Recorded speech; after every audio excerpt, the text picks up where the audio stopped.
బెంగళూరు రామేశ్వరం కేఫ్లో జరిగిన బాంబు దాడి just sample మాత్రమేనా? నిందితుల అసలు లక్ష్యం వేరే ఉందా? దీని వెనుక నిషేధిత ఉగ్రవాద సంస్థ ఐసిస్ హస్తం ఉందా? ఈ ప్రశ్నలకు అవుననే సమాధానాలు వినిపిస్తున్నాయి. రామేశ్వరం దాడిలో కీలక నిందితుడు అబ్దుల్ మతీన్ అహ్మద్ తాహా అని ఇప్పటికే నేషనల్ ఇన్వెస్టిగేషన్ ఏజెన్సీస్ అధికారులు ప్రకటించారు. దేశంలో ఇస్లామిక్ స్టేట్ ఉగ్రవాద సంస్థకు కీలకంగా వ్యవహరించాడని అనుమానిస్తున్నారు. ఈ కేసులో నిందితులను పశ్చిమ బెంగాల్లో అరెస్టు చేసి రామేశ్వరం కేఫ్లోకి తీసుకెళ్లి విచారణ సాగిస్తున్నారు.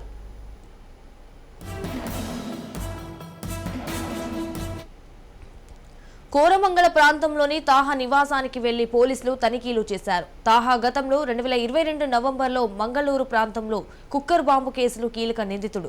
ఇతడికి ఐసిస్ నగదు సమకూర్చినట్టు దర్యాప్తు సంస్థ అధికారులు అనుమానిస్తున్నారు. ఇక ఇదే ఏడాది శివమొగ్గ ప్రాంతంలో జరిగిన పేలుళ్ల కేసులోనూ ఇతడి హస్తం ఉందని తెలుస్తోంది.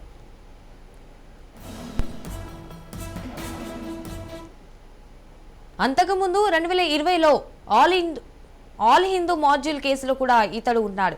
తాహాకు దక్షిణ మధ్య భారత్లో జరిగిన అనేక ఉగ్రవాద కేసులతో ఇతడికి సంబంధం ఉన్నట్టు, దక్షిణ మధ్య భారత్లో జరిగిన అనేక ఉగ్రవాద కేసులతో సంబంధం ఉన్న కర్నల్ అనే ఉగ్రవాదితో నిత్యం టచ్లో ఉన్నట్టు తెలుస్తోంది. ఈ క్రమంలో తాహాతో కలిపి బాంబర్ సాజిబ్ను నేషనల్ ఇన్వెస్టిగేషన్ ఏజెన్సీస్ అధికారులు కర్నల్ వివరాలపై విచారణ సాగించినట్టు తెలుస్తోంది.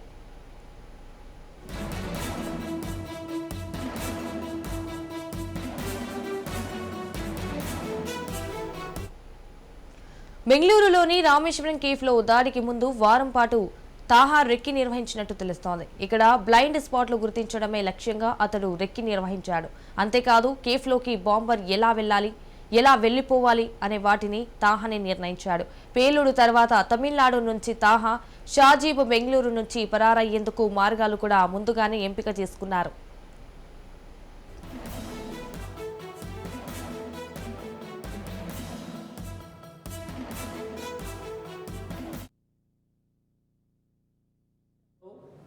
ఏం జరగబోతోంది? మళ్ళీ ఉగ్రవాదులు తమ పంజా విసరడానికి పక్కా స్కెచ్లు వేస్తున్నారా? దీనికి సంబంధించి ఇప్పటికే ఐసిస్ అనే ఉగ్రవాద సంస్థ తమ నెట్వర్క్ను విస్తరించి ఎక్కడికక్కడ విధ్వంసం సృష్టించేందుకు ప్రణాళికలు ఏర్పాటు చేసుకుంటున్నారా అంటే ఏమో నిజమేనని చెప్పన్న సమాచారం వస్తూ ఉంది. అయితే బెంగళూరులోని రామేశ్వరం కేఫ్లో జరిగిన ఈ బాంబ్ బ్లాస్ట్ అనేది జస్ట్ శాంపిల్ మాత్రమేనా? అసలు నిందితుల లక్ష్యం ఏంటి? నిషేధిత ఉగ్రవాద సంస్థ ఐసిస్ హస్తం ఉందా? ఈ ప్రశ్నలకు అవుననే సమాధానం తెలుస్తూ ఉంది. రామేశ్వరం దాడి కేసులో కీలక నిందితుడు అబ్దుల్ మతీన్ అహ్మద్ తాహా అని ఇప్పటికే నేషనల్ ఇన్వెస్టిగేషన్ ఏజెన్సీ గుర్తించింది. దేశంలో ఇస్లామిక్ స్టేట్ ఉగ్రవాద సంస్థకు ఈయన చాలా కీలకంగా వ్యవహరించారని చెప్పని కూడా ఎన్ఐఏ గుర్తించింది. పశ్చిమ బెంగాల్లో అరెస్ట్ చేసిన ఇతను రామేశ్వరం సంబంధించిన బాంబ్ బ్లాస్ట్లో చాలా కీలకమైన నిందితుడిగా గుర్తించారు. గతంలో అంటే దాదాపుగా 2022 నవంబర్లో మంగళూరు ప్రాంతంలో కుక్కర్ బాంబ్ ప్లాగ్ కేసులో కూడా ఇతను నిందితుడు. ఇతనికి ఐసిస్ చాలా భారీ ఎత్తున నగదును కూడా సమకూర్చినట్టు దర్యాప్తు సంస్థలు గుర్తించాయి. ఇక ఇదే ఏడాది శివమొగ్గ ప్రాంతంలో జరిగిన పేలుళ్ల కేసులోనూ కూడా ఇతను హస్తం ఉందని తెలుస్తుంది. అంతకుముందు 2020లో ఆల్ హిందూ మాడ్యూల్ కేసులో కూడా ఇతడు ఉన్నాడని చెప్పేసి ఇప్పటికే ఎన్ఐ అధికారులు కొంత కీలకమైన సమాచారాన్ని సేకరించారు. దక్షిణ మధ్య భారత్లో జరిగిన అనేక ఉగ్రవాద కేసులతో ఈయనకు సంబంధం ఉందని, దక్షిణ మధ్య భారత్లో జరిగిన అన్ని బ్లాస్ట్ కేసుల్లో కూడా ఇతను కీలకంగా వ్యవహరించారని చెప్పని కూడా ఎన్ఐఏ గుర్తించింది.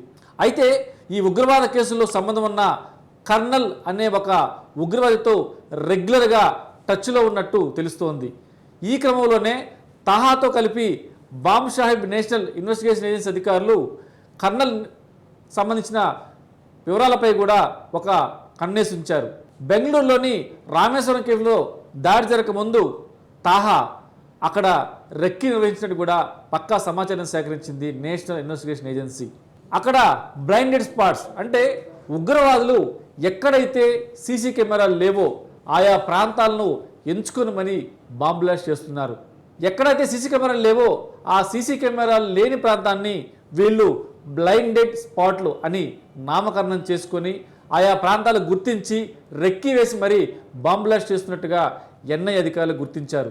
అయితే ఈ కేఫ్లో బాంబు ఎటు వెళ్ళాలి, ఎక్కడ పెట్టాలి, ఎక్కడ పేలుతుంది, ఎటు వెళ్తే సీసీ కెమెరా రికార్డ్ అవ్వకుండా ఉంటుందన్న అన్ని విషయాల మీద కూలంకుషంగా తెలుసుకుని మరి ఈ బ్లాస్ట్కు పాల్పడినట్టు కూడా తెలుస్తూ ఉంది.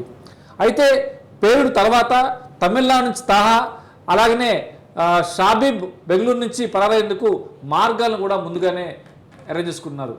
అంటే ఈ బాంబ్ బ్లాస్ట్లకు సంబంధించిన వ్యవహారంలో బ్లైండెడ్ స్పాట్స్ లేకుండా తర్వాత ఎక్కడైతే పోలీసులు ఇమ్మీడియట్గా కనుక ఆ బ్లాస్ట్లో కనుక వాళ్ళు ఎంటర్ అయితే తాము గుర్తించకుండా జరిగిన తర్వాత గంట వరకు కూడా వాళ్ళు తమ యొక్క గమ్యస్థానానికి అంటే ఎటు వెళ్ళాలి, ఎక్కడ బ్లాస్ట్ జరుగుతుంది, ఎలా తప్పించుకోవచ్చు అని plan A, plan B, plan C ఈ మూడు కూడా సెలెక్ట్ చేసుకొని పైనుంచి వచ్చిన ఆదేశాల మేరకు అక్కడ బ్లాస్ట్ జరిగిన తర్వాత ఇమ్మీడియట్గా అక్కడి నుంచి పరారయ్యేందుకు నేషనల్ ఇన్వెస్టిగేషన్ అధికారులు గుర్తించిన అనేకమైన సాక్ష్యాల్లో ఇవన్నీ కూడా వెల్లయ్యాయి. అయితే ఇప్పుడు ఈ బ్లాస్ట్ల వెనుక భారీ ఎత్తున విధ్వంసానికి పథకరచన చేసినట్టుగా ఇప్పటికే నేషనల్ ఇన్వెస్టిగేషన్ అధికారులు గుర్తించినట్టుగా మనకు తెలుస్తూ ఉంది. మరి ఐసిస్ సంస్థ దీనికి సంబంధించి భారీ ఎత్తున నిధులు సమకూర్చడమే కాకుండా వీళ్ళు అపాయింట్ చేసిన వ్యక్తులు ఎవరైతే ఉన్నారో ప్రస్తుతం స్లీపర్ సెల్స్గా అన్ని రాష్ట్రాల్లోని ముఖ్య పట్టణాల్లో పాగా వేసి ఉంచారని కూడా మనకు సమాచారం అంతా ఉంది. ఉగ్రవాదుల దగ్గర నుంచి ఆదేశాలు జారీ అవుతాయో అప్పుడు ఇమ్మీడియట్గా అలర్ట్ అయ్యి ఎక్కడో ఏదో పనిచేసుకున్నట్టుగా ఉన్న స్లీపర్ సెల్స్, అసలు స్లీపర్ సెల్స్ అంటే ఏంటో తెలుసా? కూరగాయలు అమ్ముతూనో, పండ్లు అమ్ముతూనో, షాప్లో పనిచేస్తూనో పనులు వాళ్ళు చేసుకుంటారు. కానీ వాళ్ళ లోపల ఉగ్రవాదులు ఉంటారు. ఎవరికి అనుమానం రాదు, స్థానికులకు కూడా. అక్కడ లోకల్గా ఆధార్ కార్డు సంపాదిస్తారు, పాన్ కార్డు సంపాదిస్తారు, అలాగనే అక్కడే పెళ్లిళ్ళు చేసుకుంటారు, స్థానికుల్లో కలిసిపోతారు. అంటే వీళ్ళు ఉగ్రవాద సంస్థలో మెంబర్ అన్న విషయం కూడా ఎవరు కూడా గుర్తించడానికి వీలు లేకుండా తమ కార్యకలాపాలు సాగిస్తారు.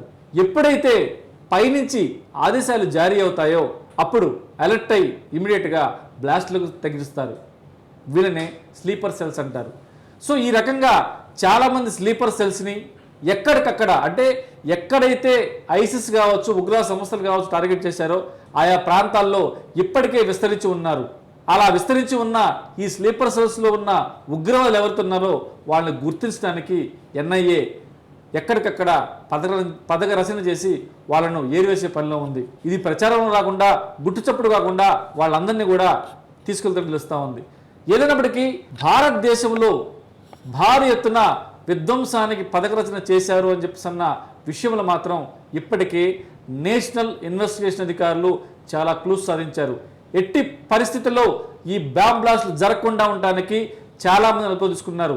ఐసిస్ కదలికను గుర్తించడమే కాకుండా ఎక్కడికక్కడ ఇలాంటి విధ్వంసం జరగకుండా ఉండేందుకు, అలాగనే ఇప్పటికే పలు చోట్ల జరగాల్సిన విధ్వంసం తాలూకు వాళ్ళ పథక రచన కూడా బ్రేక్ చేసి వాళ్ళని అరెస్ట్ చేసి తెలుస్తూ ఉంది. సో మొత్తం మీద ఇకపై అందరూ కూడా అప్రమత్తంగా ఉండాల్సిన అవసరం ఉంది. ఖచ్చితంగా ఐసిస్ చేస్తున్న ఈ పథక రచనను ఎన్ఐ అధికారులు బ్రేక్ చేస్తూ మన సేఫ్ కోసం ఎట్టి పరిస్థితుల్లో ఎక్కడ ఇలాంటి ఘటనలు జరగకుండా ఉండడానికి ఎప్పటికప్పుడు వాళ్ళు ఎన్ఐ అధికారులు ప్లాన్ చేస్తూ ఉగ్రవాదుల ఉనికిడి లేకుండా చేస్తున్న పరిస్థితి మనం చూస్తూ ఉన్నాం. This is Inna Reddy signing off.